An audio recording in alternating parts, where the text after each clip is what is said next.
नमस्कार दोस्तों, आप सभी का स्वागत है आपके अपने YouTube channel Ashok Chawla education app पर। दोस्तों आज हम मिल रहे हैं सीटेट जो 4 जनवरी 2022 को आज का पेपर हुआ है, उस पेपर को लेकर आज हम मिल रहे हैं। इसमें डिस्कस करेंगे, पूरा पेपर का एनालिसिस करेंगे। जितने क्वेश्चन बच्चों ने हमारे पास भेजे हैं, जितने क्वेश्चन हम कलेक्ट कर पाए, उन क्वेश्चनों के साथ आज हम आपके साथ मिल रहे हैं। ठीक है, इन क्वेश्चनों में हम देखेंगे क्या पैटर्न थोड़ा चेंज होने को मिला है या फिर सेम पैटर्न जैसे चल रहा है वही है। ठीक है, तो सभी पे हम बात करेंगे। ठीक है, इसमें क्वेश्चन जितने हमारे को बच्चों से प्राप्त हुए हैं वही क्वेश्चन है, इसमें हमने कोई एक्स्ट्रा ऐड नहीं किए हैं। ठीक है, और अगर आप भी जिनका पेपर आगे हैं उनको एग्ज़ाम के लिए बेस्ट ऑफ लक। अगर आपका एग्ज़ाम जैसे भी हो, ठीक है, तो आपका पेपर बहुत अच्छा हो, लेकिन आपके जो पेपर हैं आप हमारे साथ ज़रूर साझा करें ताकि हम आगे होने वाली एग्ज़ाम जो बच्चों के एग्ज़ाम है उनको मोटिवेट कर पाएँ। ठीक है, उनको अच्छा पेपर हो, इसके लिए हम उनको क्वेश्चन का लेवल बताएं। इसलिए आपका जैसे ही पेपर हो तो हम डिस्क्रिप्शन में टेलीग्राम का लिंक भी दे देंगे, हमारे व्हाट्सअप नंबर भी दे देंगे, जिसके कारण आप जो भी आपको जो प्रश्न याद हो वो हमारे साथ साझा कर सकते हैं ताकि आने वाली एग्ज़ाम में बच्चों को सहायता मिल सके। ठीक है, चलो वीडियो स्टार्ट करते हैं। आज के देखिए कैसे क्वेश्चन आए हैं। उसमें पहला प्रश्न देखिए, वह पक्षी जो कैक्टस के डाली पर घोंसला बनाता है। ठीक है, ऐसा कौन सा पक्षी है जो कैक्टस की डाली या कैक्टस के पौधे पर क्या बनाता है, अपना घोंसला बनाता है? तो फाख्ता पक्षी उसे कहा जाता है। दूसरा प्रश्न देखिए, मिट्टी के घर किस राज्य में बनाए जाते हैं? देखिए दोनों प्रकार से आप ध्यान रख सकते हैं, मिट्टी के बर्तन कहाँ बनाए जाते हैं या फिर मिट्टी के घर कहाँ बनाए जाते हैं। उस प्रकार से हम देखें तो ये राजस्थान में बनाए जाते हैं। अगर ये क्वेश्चन पूछ ले कि पत्थर के घर कहाँ बनाए जाते हैं तो लद्दाख में बनाए जाते हैं, और बांस के घर बनाए जाते हैं तो वो असम में बनाए जाते हैं। ठीक है, अगले प्रश्न को देखते हैं। ठीक है, देखिए दोस्तों, अगर आप हमारे चैनल पर नए हो तो हमारे चैनल से आप जुड़ जाइए, क्योंकि हम रोज़ ऐसे ही पेपर एनालिसिस करते हैं जो रोज़ के पेपर के साथ हम मिल रहे हैं। अगर हम आप हमारे पुराने वीडियो भी देखना चाहते हैं तो मैंने एक प्लेलिस्ट बना रखी है जिसमें सीटेट पेपर एनालिसिस करके एक प्लेलिस्ट बना रखी है, जिसमें आप पुराने जितने भी पेपर आज तक हुए हैं, ठीक है, 16 से लेके अब तक जितने पेपर हुए हैं बिना कैंसिल हुए, ठीक है, तो उनके सभी के हम एनालिसिस हम पहले कर चुके हैं। तो उन वीडियो को भी आपको देखना चाहिए, क्योंकि वो आपके लिए एग्ज़ाम में आने वाले एग्ज़ाम के लिए सपोर्टेबल रहेंगे। ठीक है, हम आगे देखते हैं अगला प्रश्न। केरल में माँ की बड़ी बहन को क्या कहा जाता है? ठीक है, केरल में माँ की बड़ी बहन को क्या कहा जाता है? इससे संबंधित बहुत सारे प्रश्न पूछे जा रहे हैं कि माँ की बड़ी बहन को क्या कहा जाता है, माँ को क्या कहा जाता है, माँ के, ठीक है, भाई को क्या कहा जाता है। तो ऐसे बहुत से प्रश्न इसमें पूछे जा रहे हैं। ठीक है, तो वली अम्मा कहा जाता है माँ की बड़ी, यानी मौसी या फिर हम बड़ी अम्मा जिसे हम कहते हैं। ठीक है, संस्कृत का संधि विच्छेद पूछा था तो समदंड कृत होता है। ठीक है, बोरा चिपचिपा चावल की फसल कहाँ कहाँ की जाती है? ठीक है, ये जो बोरा चावल होता है, चिपचिपा होता है थोड़ा, ये चावल की फसल कहाँ की जाती है? तो मणिपुर में की जाती है। आगे बढ़ते हैं अगले प्रश्न की ओर। ठीक है, अगला प्रश्न देखिए, पियाजे के अनुसार दूसरी अवस्था। देखिए पियाजे ने 4 अवस्थाएं दी है आपको। पियाजे के बारे में डिटेल से पढ़ के जाना, जैसे कि मैंने पहले भी कहा है वीडियो में। ठीक है, आपने चाहे कोलबर्ग हो गया, हावर्ड गार्डनर हो गया, जीन पियाजे होगा, वाइगोत्स्की हो गया, नोम चोम्स्की हो गया। ठीक है, ऐसे जो जो क्वेश्चन हैं जो रेगुलर बन रहे हो उन पे आपको विशेष जोर देना है, क्योंकि इस पे प्रश्न आपको बहुत ज़्यादा सपोर्टेबल रहेंगे। तो पियाजे की जो 4 अवस्था है, जैसे संवेदी पेश, पूर्व संक्रियात्मक है, मूर्त संक्रियात्मक, एक अमूर्त संक्रियात्मक, जिसे औपचारिक भी कहते हैं। तो ये चारों स्टेज आपको पता होना चाहिए। ठीक है, चारों का आपको काल पता होना चाहिए। 2 से 7 है, 7 से 12 है, जो भी इनका जो काल है वो आपको विशेष ध्यान रहना चाहिए। ठीक है, तो इसमें जो दूसरी अवस्था है वो पूर्व संक्रियात्मक है। ठीक है, रोशनी का विलोम शब्द पूछा था, अंधकार होता है।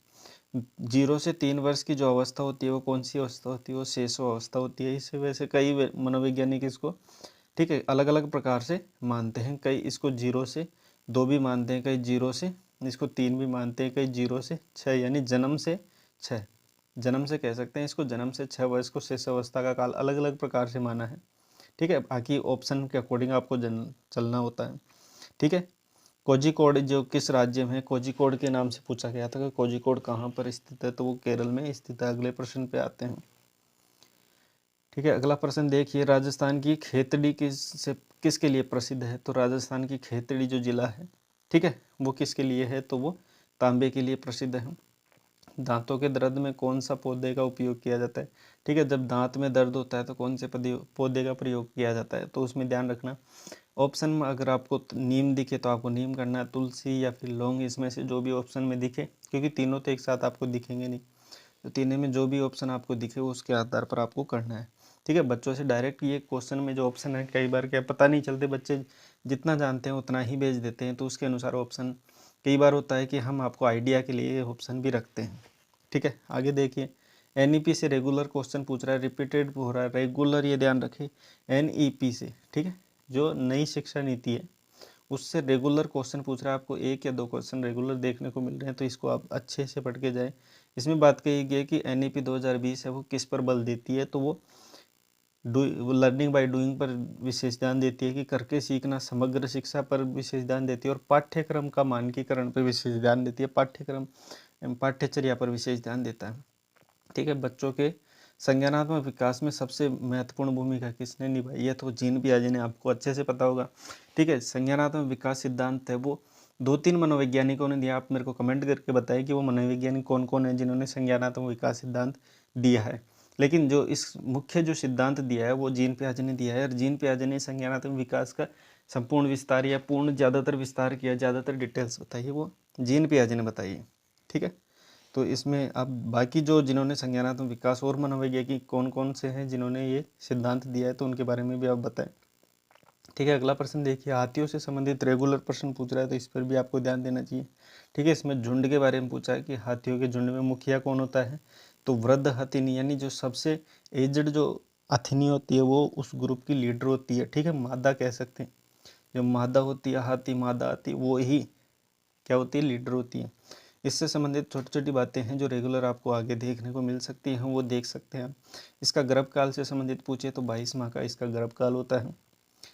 भोजन से संबंधित पूछे तो ये ध्यान रखना कि ये स्वच्छ हाथी की, इसमें जो स्वस्थ हाथी होता है वो 100 किलो फिर जो फल की पत्तियाँ वगैरह ये खा के अपना जीवन यापन करता है, यानी एक दिन में 100 किलो वो खा सकता है, ये ध्यान रखना।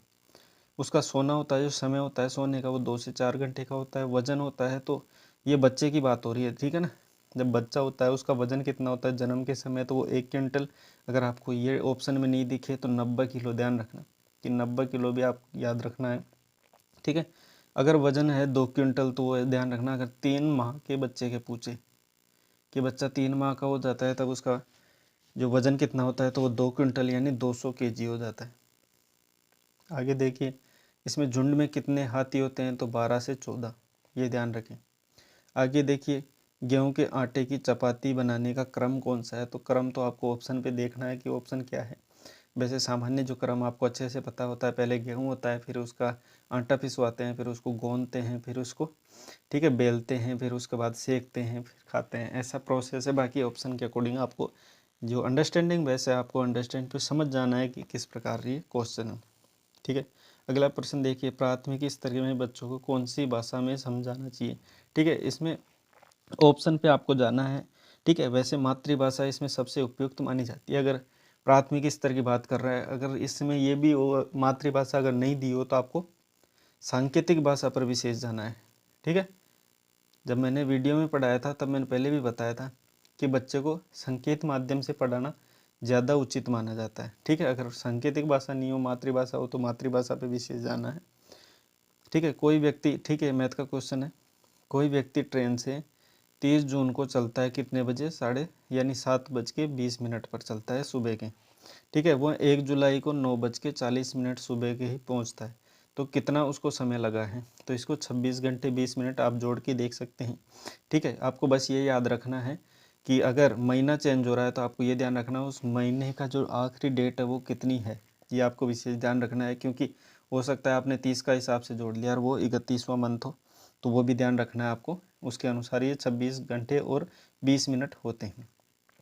देखिए आगे प्रश्न देखिए दोस्तों, ये जो प्रश्न है मैंने अपनी तरफ से कोई प्रश्न इसमें ऐड नहीं किया है, जिन्होंने जो बच्चे हैं जो इन्होंने मेरे को स्पेशली व्हाट्सएप पे मैसेज किया था या फिर मेरे टेलीग्राम चैनल पे उन्होंने मैसेज भेजा, तो उसी से मैं जो क्वेश्चन मेरे पास आए हैं वही मैं आपके साथ साझा कर रहा हूँ। इसमें मेरे कोई व्यक्तिगत भाव इसमें नहीं दिए गए हैं, तो ध्यान रखना।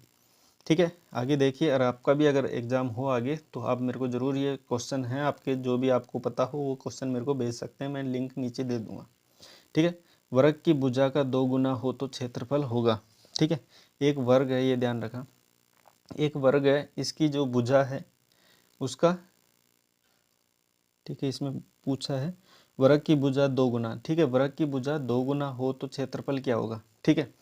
जो वर्ग की भुजाएं क्या है 2 गुना हो तो इसका क्षेत्रफल, ये ध्यान रखना जो आयतन होता है, ठीक है। अगर आयतन इसमें वर्ग की जो भुजा है 2 गुना है तो आयतन भी इसका 2 गुना होता है। लेकिन जब क्षेत्रफल की बात होती है तो क्षेत्रफल क्या होता है, स्क्वायर होता है, ये ध्यान रखना। तो स्क्वायर में यानी इसका अगर दुगनी अगर इसकी रेखाएं हैं तो क्षेत्रफल क्या होगा, 4 गुना होता है, ये ध्यान रखना। अगर इसकी भुजाएं तिगुनी हैं तो इसका तो 3 का स्क्वायर 9 होता है, तो ये 9 गुना होती है, ठीक है। क्षेत्रफल आयतन में पूछे तो आयतन सेम होता है क्योंकि आयतन चारों भुजाओं का ही योग होता है। अब देखिए ट्रेपियो का पौधा से संबंधित जो क्वेश्चन आ रहे हैं वो ध्यान रखना। केरल में पाया जाता है ट्रेपियो का पौधा जो आंगन में लगाया जाता है। और इसका ये भी ध्यान रखना इसका अन्य नाम भी पूछ लिया जाता है, ठीक है। अन्य नाम इसको कसावा ये नाम से जाना जाता है, तो ये भी आप विशेष ध्यान रखें। अगला प्रश्न देखिए, एक लड़की एटीएम के पास जाती है एटीएम से पैसे निकालने, तो उसने 2000 के 5 नोट निकाले, 100 रुपये के 10 नोट निकाले, 200 रुपये के 7 नोट निकाले। इसमें से फिर 3000 रुपये किसी को दे देती है। अब उसके पास कितने पैसे बचे, तो इनका टोटल आप जब करोगे तो 12400 होता है। उसमें से 3000 उसने किसी को दे दिए, ठीक है। उसके बाद 9400 इसके पास बचे हैं। तो सीधा सीधा सवाल है, अंडरस्टैंडिंग है, ज़्यादा कुछ इसमें कुछ नहीं दिया गया है। तो इजी टू मॉडरेट पेपर हम कह सकते हैं, ज़्यादा हार्ड पेपर नहीं मिला है। आबू धाबी की मुद्रा है वो दिरहम है, ये आपको याद रखना है, ठीक है। घना जो पक्षी विहार नेशनल पार्क है वो केवलादेव भरतपुर, ठीक है, राजस्थान के अंदर है, ठीक है। अगले प्रश्न पर आते हैं, ठीक है। अगला प्रश्न देखिए, कौन सा पक्षी है जो लटकता हुआ घोंसला बनाता है, ठीक है। जो घोंसला होता है, ये डाली होती है, उसमें लटकता हुआ घोंसला बनाता है, तो बेवर्ड पक्षी है या बेवर्ड बर्ड जिसे हम कहते हैं, बाया पक्षी वो है। मिट्टी के बर्तन कैसे बनाए जाते हैं, तो पकाकर बनाए जाते हैं, ठीक है। उसके बाद देखिए, हावर्ड गार्डनर के अनुसार जो व्यक्ति दूसरों की भाषाओं एवं व्यवहारों एवं अभिप्रेरणा के आदि के बारे में जानकर उसके एक अच्छा संवाद करता है, तो वो कौन सा व्यक्ति किसके अंतर्गत, उनकी जो स्टेज आप विशेष ध्यान रखें, ठीक है। थोड़ा मैं इसके बारे में बता देता हूँ क्योंकि ये क्वेश्चन आपको बहुत ज़्यादा रिपीट देखने को मिल रहा है, क्योंकि अंतर्व्यक्तिक अंतराव्यक्तिक इससे संबंधित भी प्रश्न बहुत ज़्यादा पूछा जा रहा है। हालांकि पहले जो एग्जाम हुए 16 के बाद आपने देखा होगा 16 को भी एक क्वेश्चन आया था, उसके बाद भी एक क्वेश्चन आया था कि जो बहुबुद्धि सिद्धांत है, ये ध्यान रखना। एक तो डायरेक्ट पूछ लिया था, तो ये बहुबुद्धि सिद्धांत किसने दिया, तो वो दिया था हावर्ड गार्डनर ने। एक बार पूछा था कि हावर्ड गार्डनर का सिद्धांत कौन सा है, तो उसमें बहुबुद्धि सिद्धांत ऑप्शन में था। अभी जो पूछ रहा है वो थोड़ा अंदर से पूछ रहा है। इन्होंने अगर हम बात करें कि स्टेज कितनी बताई है, तो वो 8 स्टेज बताई है, और इन्होंने सभी 8 स्टेज को क्या बताया था, स्वतंत्र रूप से कार्य करने वाली बुद्धि बताई है, ये भी ध्यान रखना।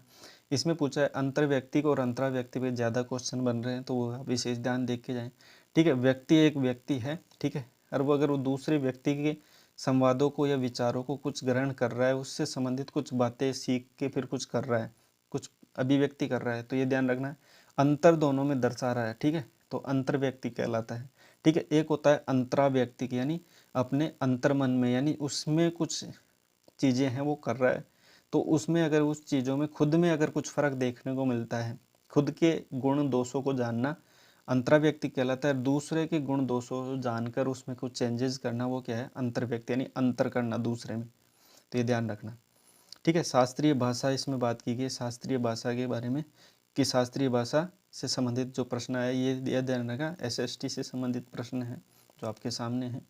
तो शास्त्रीय भाषा 6 भाषाएं होती है, उसमें देखिए तमिल, तेलुगु, संस्कृत, कन्नड़, मलयालम और ओडिशा। तो किसी भी प्रकार से प्रश्न आपके सामने देखने को मिल सकता है। अगला प्रश्न देखिए, अनुसूची से प्रश्न देखने को मिला कि 8वीं अनुसूची के बारे में पूछा जिसमें 22 भाषाओं का जिक्र किया गया है, ठीक है। भूगोल को आलोचनात्मक रूप से कैसे पढ़ाया जाए, यानी एक शिक्षक है वो भूगोल को पढ़ाना चाहता है तो वो आलोचनात्मक रूप से किस प्रकार पढ़ा सकता है, तो उसमें ध्यान रखना भ्रमण के द्वारा या फिर अवलोकन के द्वारा, या तो भ्रमण के द्वारा घुमा घुमा के, या फिर बच्चों को किसी जगह पे ले जाके, या फिर उसका प्रत्यक्ष अवलोकन करवा के उस भूगोल को आलोचनात्मक रूप से पढ़ा सकता है। अस्पृश्यता से संबंधित अनुच्छेद पूछा है तो वो 17 है, ठीक है। कौन सा है, अनुच्छेद 17 है, ठीक है। अगला प्रश्न देखिए, अगला जो प्रश्न है आपके सामने है ये देख सकते हैं आप, सतनामी आंदोलन है जो किसने चलाया था, तो सतनामी आंदोलन किसी नीच जाति यानी छोटी जाति कही जाने वाले लोगों ने चलाया था, किसके, औरंगजेब के खिलाफ, और कब चलाया था, तो 1657 में, सॉरी 1657 में चलाया था। तो ये सभी फैक्ट हैं जो आपके सामने मैं रख रहा हूँ, क्योंकि जो एसएसटी का जो पेपर है वो थोड़ा फैक्ट आधारित दिख रहा है, तो थोड़ा ये ध्यान रखना। अंडरस्टैंडिंग जो पेडागोजी है वो टोटल अंडरस्टैंडिंग बेस पे आपको समझ पे, और आप ज़्यादातर आप कोशिश करें कि जो टैग वर्ड है उसको विशेष तरीके से देख के जाए, क्योंकि टैग वर्ड से संबंधित आप पेडागोजी क्वेश्चन आसानी से हल कर सकते हैं। ठीक है, उसके बाद देखिए राज्यसभा है वो उससे सदन के बारे में पूछा है कि ये स्थायी सदन है और एक उच्च सदन है, तो ये दोनों बात ध्यान रखें। गांधी जी से संबंधित प्रश्न पूछ रहा है, ठीक है, तो उस पर भी ध्यान रखें, क्योंकि गांधी जी से संबंधित उनकी बुक के बारे में पूछ रहा है, उनका जन्म से संबंधित पूछ रहा है, ठीक है, उन्होंने कौन कौन सी यात्राएं की, क्या कौन कौन से आंदोलन किए, उनसे संबंधित प्रश्न पूछ रहा है, तो ये भी बात आप ध्यान रखें। और अगर मैं बात करूँ इसमें पेडागोजी की, ठीक है, एसएसटी की जो पेडागोजी है वो अंडरस्टैंडिंग बेस पे है। आपको ये ध्यान रखना है कि आपको क्वेश्चन को आराम से 2 बार पढ़ना है, उसके बाद आप इजीली आंसर कर पाएंगे। प्रश्न को पढ़ने में ज़्यादा जल्दबाजी ना करें, तो इजीली पढ़ें, ठीक है। तो दोस्तों आज के प्रश्न यही थे जो आपके सामने मैंने जितने बच्चों से मेरे को प्राप्त हुए, वो बच्चे उनका बहुत बहुत धन्यवाद देना है। मैं 2-3 बच्चों ने मेरे को कमेंट किया कि सर हमने आपको प्रश्न कुछ साझा किए आपके साथ, और हमारा आप नाम मेंशन नहीं करते आपके चैनल पर, तो मैं उनसे माफ़ी मांगना चाहता हूँ कि मैं उनका नाम मेंशन नहीं कर पाया, ठीक है। तो मैंने उनको ये बोला था कि नेक्स्ट वीडियो जब भी आप अपना आएगा, नेक्स्ट जो एग्ज़ाम होगी, तो उसमें मैं ज़रूर मेंशन करूँगा, ठीक है। तो 2-3 बच्चों के मैं जिन्होंने स्पेशली मेरे को ये बोला है कमेंट करके कि हमारा नाम लीजिए, तो उनका मैं नाम बता देता हूँ। तो एक तो बच्चा है जिसका नाम है, ठीक है, बलदेव राठौड़ नाम से है, ठीक है, ठीक है। तो एक तो बलदेव राठौड़ जी हैं जिन्होंने मेरे को पेपर जितने क्वेश्चन 5 से 6 क्वेश्चन इन्होंने भेजा था, ठीक है। एक दीदी है जिनका क्या नाम है, मनीषा जी, ठीक है, एक मनीषा जी हैं जिन्होंने मेरे को पेपर भेजा था, ठीक है, एक आदित्य करके हैं, ठीक। तो ये 3 लोग हैं जिन्होंने मेरे को स्पेशली कमेंट करके बोला है कि आप हमारा नाम लीजिए, तो इनका मैं नाम ले लिया हूँ। तो ये तीनों ने स्पेशली मेरे को व्हाट्सएप पे मैसेज किया था, और इन्होंने 10-10 के आसपास या 7-7 क्वेश्चन मेरे को भेजे थे, जिन्होंने जितने इनको याद थे। बाकी औरों को भेजा है तो नेक्स्ट वीडियो में उनका भी नाम ज़रूर मेंशन करेंगे, ठीक है। तो आज का वीडियो ज़्यादा लंबा नहीं रहा होगा मेरे हिसाब से, इसमें अधिक से अधिक जानकारी आपको जानने की मिली। तो नेक्स्ट वीडियो में हम बात करते हैं, नेक्स्ट पेपर के साथ मिलेंगे। वीडियो हमारा अच्छा लगा तो वीडियो को लाइक करके और अपने दोस्तों में शेयर भी करिए। देखिए दोस्तों, मैं वीडियो में बीच में कभी किसी को नहीं कहता कि आप लाइक करिए फिर इसको शेयर करिए, ठीक है, क्योंकि उसमें फोकस होता है अपना पढ़ने को लेकर। लेकिन हमारा वीडियो सच में आपके लिए अच्छा साबित हुआ, आपके लिए लाभदायक रहा होगा, तो आप ज़रूर से इस वीडियो को लाइक करके अपने दोस्तों में शेयर करिएगा, ठीक है। मिलते हैं नेक्स्ट वीडियो में। वीडियो देखने के लिए आपका बहुत बहुत धन्यवाद।